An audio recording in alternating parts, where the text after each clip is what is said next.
الرحیم ناظرین اکرام السلام علیکم. سچ کیا ود جنید انصاری آج کا ایک علمی پروگرام، ایک طبی پروگرام، ایک سوشل ویلفیئر کا پروگرام لے کر میں آپ کی خدمت میں حاضر ہوں. سوشل ویلفیئر سن کے آپ چونکے ہوں گے. رمضان، روزے، گرمی، شوگر. میرے ساتھ ایسوسیٹ پروفیسر محترمہ بے نظیر بھٹو شہید medical college medical specialist doctor Amjad Mahmood Khan موجود ہیں. امجد صاحب، روزوں میں رمضان جسے ہم کہتے ہیں، گرمیاں آ جائیں اور شوگر بھی ہو تو کچھ مشکل پیش آتی ہے مریضوں کو. تو اس مشکل میں پھر کیا کریں؟ کیا اس کے لیے مسکینوں میں 60 مسکینوں میں کھانا بانٹا جائے یا کچھ اور کیا جائے؟ انصاری صاحب، یہ آپ نے بڑا اچھا کوشچن کیا، لیکن اس سے پہلے میری جو دماغ میں ایک بات گھسی ہوئی ہے نا، کہ رمضان سے پہلے بھی جو سب سے بڑا ایشو ہمارا ہے وہ گرمی کا ایشو ہے. اس بار جو گرمی ہے وہ بغیر بارش کے ہے، یعنی کہ سویئر ہیٹ ہے، اور رمضان کی وجہ سے شاید لوگوں سے کم متاثر ہوں، اور ہیٹ ایگزاشن کی وجہ سے، ہیٹ سٹروک کی وجہ سے لوگ زیادہ متاثر ہو سکتے ہیں. اس لیے جو سب سے امپورٹنٹ چیز اگر میں یہ سمجھتا ہوں وہ یہ ہے کہ ہم اپنے آپ کو رمضان میں اور رمضان سے پہلے بھی جو ہے اپنے آپ کو دھوپ سے کسی نہ کسی شکل میں بچائیں. کہ اگر ہمیں پنکھا اویلیبل ہے، اے سی اویلیبل ہے، نہیں ہے تو ایون درختوں کی چھاؤں، یعنی کوشش کریں کہ دھوپ میں ہم زیادہ عرصہ نہ رہیں.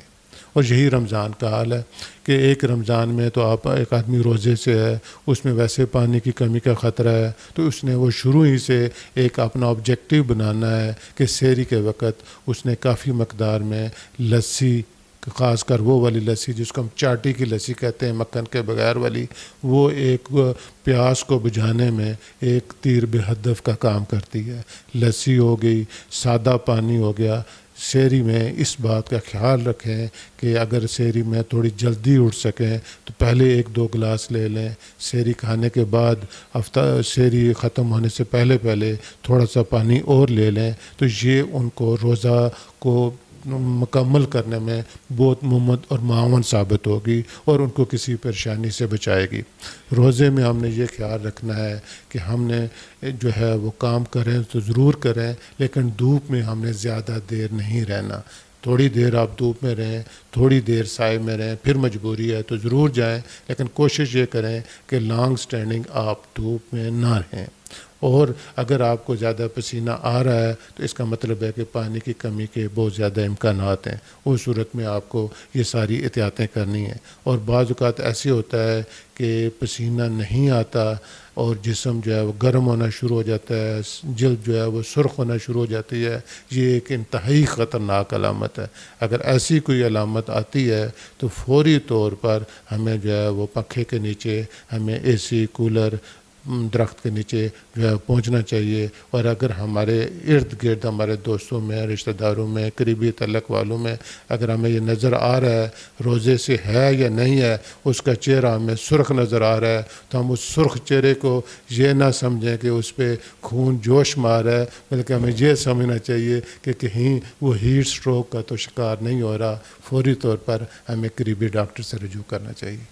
اچھا، اب یہ بتائیں گے ڈاکٹر صاحب کہ اس موسم میں گرمی کے حوالے سے تمام آپ لوگوں کو ظاہر ہے کہ احتیاطی تدابیر بتا رہے ہیں کہ رمضان میں شوگر کا پیشنٹ جو ہے وہ کیا کرے؟ شوگر کا پیشنٹ جو ہے اس کو ہم مختلف کیٹاگریز میں تقسیم کرتے ہیں. پہلے تو یہ ہے کہ سب سے بڑا مفتی یا سب سے بڑا جج انسان خود ہے. انسان، آدمی خود سمجھتا ہے کہ اس کی بیماری کس لیول پہ ہے، رمضان سے پہلے اس کی شوگر کا کیا حال ہے. اگر اس کی شوگر ایسی ہے کہ جس میں کچھ پیچیدگیاں پیدا ہو چکی ہیں، مثلا اس کے گردے تھوڑے سے متاثر ہو چکے ہیں یا اس کے دل پر کچھ اثر ہو چکا ہے، تو اس صورت میں تو شاید روزہ نہ رکھنا ہی جو ہے وہ زیادہ بہتر ہوگا. لیکن اگر اس کی شوگر بہترین کنٹرول ہے، اس کے گردے اور ہارٹ کو کوئی ایشو نہیں ہے، تو اس کو روزہ رکھنے میں کوئی بات مانے نہیں ہے. اب روزہ ایک شوگر والا مریض رکھتا ہے تو اس میں اگلا یہ سٹیپ آتا ہے کہ وہ دوائیوں کا کیا کرے. تو دوائیوں کا سادہ سا جو اصول ہم نے رکھا ہوا ہے کہ نارملی روز رمضان سے پہلے ہم صبح کے وقت زیادہ دوائی لیتے ہیں اور شام کے وقت ہم کم دوائی لیتے ہیں. اگر انسولین کا ٹیکہ لگاتے ہیں تو اس کی بھی یہی صورت ہوتی ہے کہ صبح کے وقت ہم ڈبل ڈوز لگا رہے ہوتے ہیں اور شام کو کم ڈوز لگا رہے ہوتے ہیں. رمضان میں ہم نے یہ ترتیب تبدیل کر دینی ہے، لیکن یعنی کہ شام کو ہم نے صبح والی ڈوز لینی ہے اور صبح کو شام والی ڈوز لینی ہے. اور اگر ہمیں اپنی شوگر لیول کا پتہ ہے کہ شوگر لیول ہماری بہت اچھی کنٹرول ہے تو اس صورت میں ہم نے رمضان میں تھوڑی سی شوگر والی دوائی کو کم کرنا ہے. لیکن اگر ہماری شوگر لیول پہلے ہی تھوڑی سی زیادہ رہتی ہے تو پھر دوائی کو کم کرنے کی ضرورت نہیں ہے، لیکن اس کی ترتیب کو ہمیں چینج کرنا ہے. اچھا، اب یہ بتائیں گے ڈاکٹر صاحب کہ عموماً گرمیوں کے دوران ہم نے دیکھا ہے، رمضان کے دوران منہ میں اسمیل، معدے سے اسمیل یہ بہت زیادہ آتی ہے. کیا اس کو بھی روکا جا سکتا ہے؟ اس کے لیے کوئی حکیم صاحب کے نسخے استعمال کرنے پڑیں گے یا ایلوپیتھک علاج ہے اس کا؟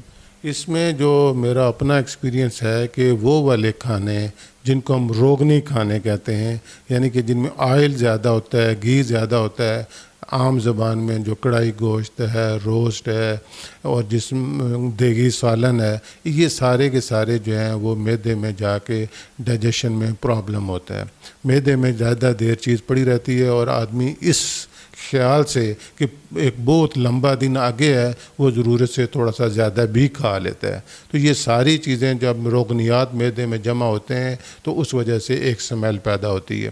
دوسری سمیل کی وجہ یہ ہے کہ اگر اس کی اورل ہائیجین یعنی کہ دانتوں یا مسوڑوں کا کوئی ایشو ہے تو اس دانتوں یا مسوڑوں کی وجہ سے سمیل پیدا ہوگی، یا جو ہے وہ روگنیات کھانے سے سمیل پیدا ہوگی، یا یہ ہے کہ اس کے گلے میں اگر ٹانسلز خراب ہوئے ہیں تو ان سے سمیل پیدا ہوگی. یعنی کہ سمیل کی ایک وجہ نہیں ہے کہ ہم یہ تو ہم سنتے آئے ہیں کہ روزہ دار کی منہ کی بو اس کا بہت زیادہ اللہ کے ہاں جو ہے مقام ہے، وہ تو ایک علیحدہ سی چیز ہے.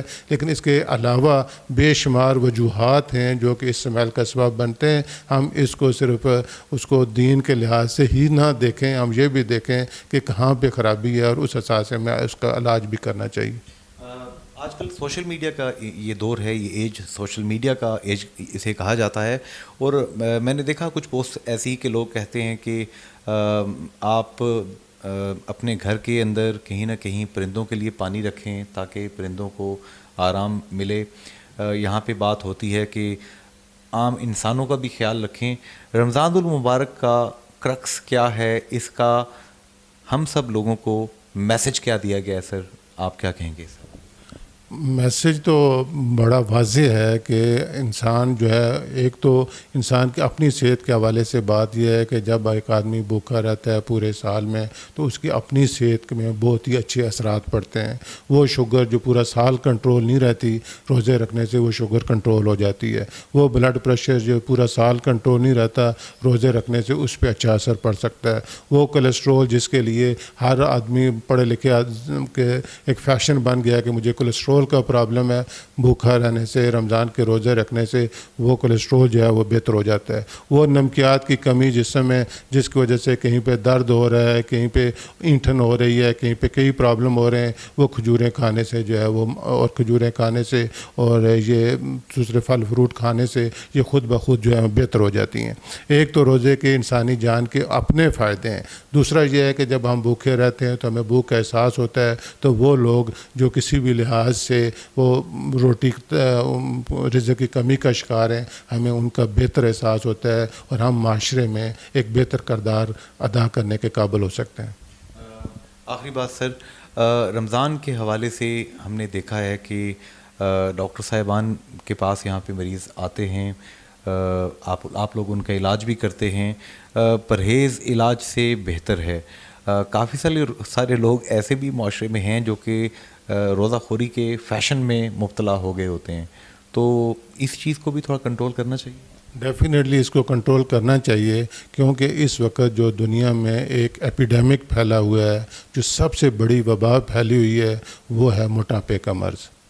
پاکستان بہت غریب ملک ہے، ویسے تو بہت سے معیار کے لحاظ سے یہ آخری حدوں میں آتا ہے، لیکن موٹاپے کے لحاظ سے یہ دنیا میں 9ویں نمبر پر ہے.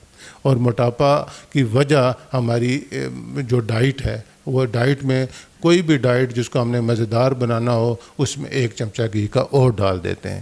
تو یہ گھی اور یہ جو میٹھا جو ہے وہ ہمارے موٹاپے کا سبب بن رہا ہے اور ہماری جو ہے وہ صحت کی خرابی کا سبب بن رہا ہے. اور اگر ہم رمضان کے روزے رکھنا شروع کر دیں اور پراپر طریقے سے روزے رکھیں تو اس سے جو ہے کہ ہم موٹاپے کے مرض سے بھی نجات پا سکتے ہیں. آخری بات سر، آزاد کشمیر میں اس دفعہ جو رمضان آ رہا ہے نا اس میں الیکشن کی کیمپین بھی ہو رہی ہے، تو اس حوالے سے کوئی پبلک سروس میسیج لوگوں کو دینا چاہیں اگر تو میرا خیال ہے. میں اس کے حوالے سے تو میسیج نہیں دینا چاہوں گا، بلکہ رمضان کے حوالے سے میسیج دینا چاہوں گا کہ سحری کے وقت اور افطاری کے وقت پانی پئیں، اور کون سا والا پانی؟